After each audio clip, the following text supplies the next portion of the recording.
Good morning guys! Ito po yung pagkain natin. Ito may order po akong meatballs ng mga kapitbahay kong mga Pilipina dito.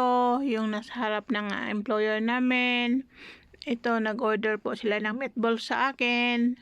Nilulutuan ko po sila dahil namimiss daw nilang meatballs na ulam. Kaya ayan, nagluto tayo para sa kanila. Dahil bawal doon sa kanila sa employer. Di naman ayaw lang ng nila na may amoy yung bahay. Nagluto tayo, di pa natin matitikman yan dahil mainit eh. Basta ang alam ko masarap yan. Init. Hindi nga natin mahawakan eh. Ayan o, kita nyo yan. Nabuksan na natin, ang sarap. Parang chicken lang no, hindi siya nagluto din tayo ng photo cheese. Pag pag gusto mo, makakain ka talaga, pag namimiss mo yung photo cheese, hanap ka ng paraan para makagawa ka. Yan, nakagawa ako ng photo cheese. Ganyan lang yan. Namimiss ko kasing kumain ng photo cheese eh. Kayo ba? Hindi namimiss kayo? Ayan may order din ulit tayo ng ng iskabitsi, yung sa kapitbahay ko rin. Sabi nila, ate bilhan order kami ng iskabitsi. Sabi ko, sige. Yung 2 pirasong isda lang daw na GG. Okay, bibili ako tapos iluluto ko sa inyo. Bumili ako ng GG tapos nilutuan ko sila ng iskabitsi. Sarap ng toppings. Dahil namimiss nila daw yung isda. Alam mo kung saan sila kumakain yan? Pag na-deliver ko yan, hindi sa kwarto nila, kaya baka papasok daw mga employer nila. Doon sila kakain sa rooftop. 2 Pilipina. Masarapan sila lagi sa ko. Binibigyan ko lang sila. Sabi ko, pag lagi ako ibibinta ko na lang sa inyo. Order na lang kayo kung anong gusto nyo. Mag-order naman sila. Sabi pa, ate, pati Pepsi, bilhin mo na rin kami. Lalakad rin ako dyan. Pupunta rin ako ng Bacala. Ayan.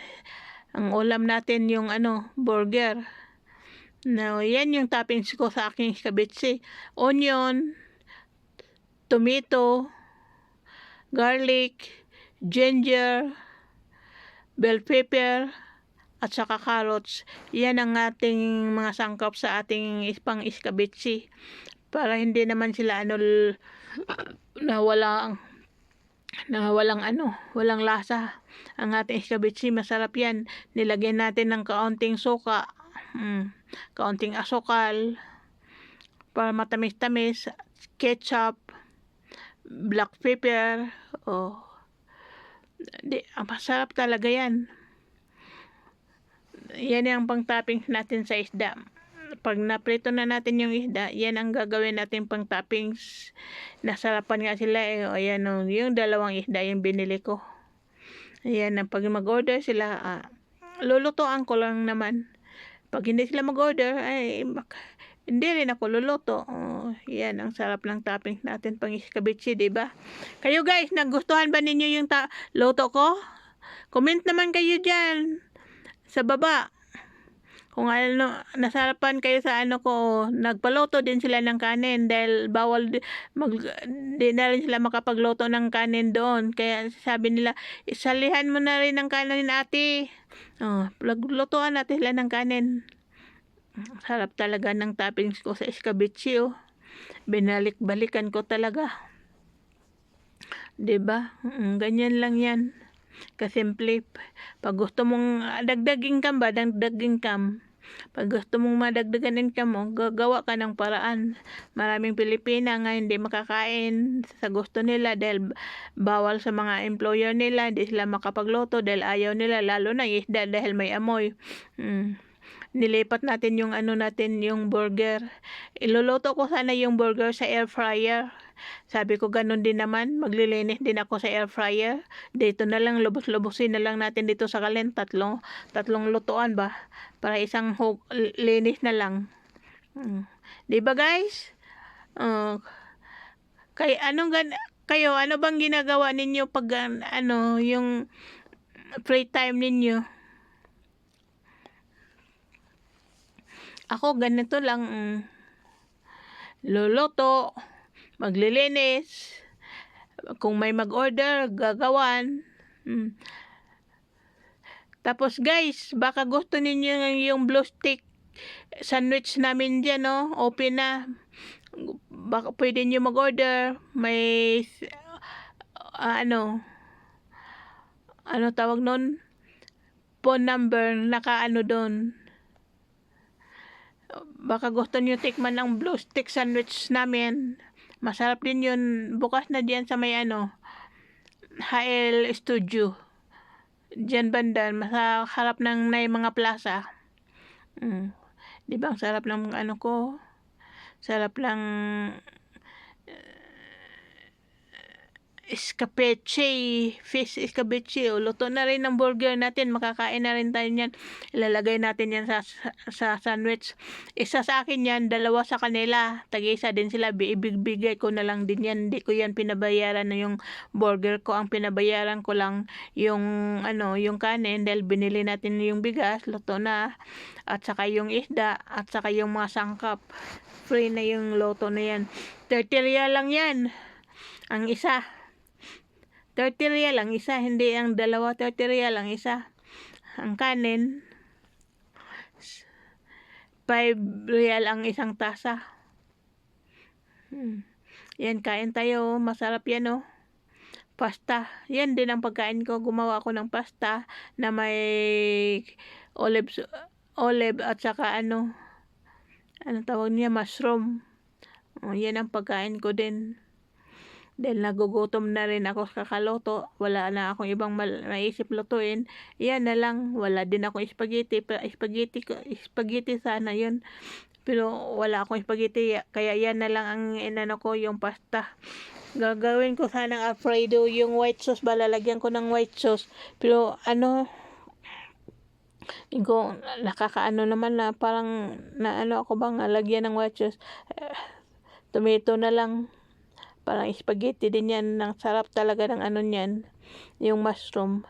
Yung mushroom in can yan. Na made in Philippines. Kaya kain tayo, kain.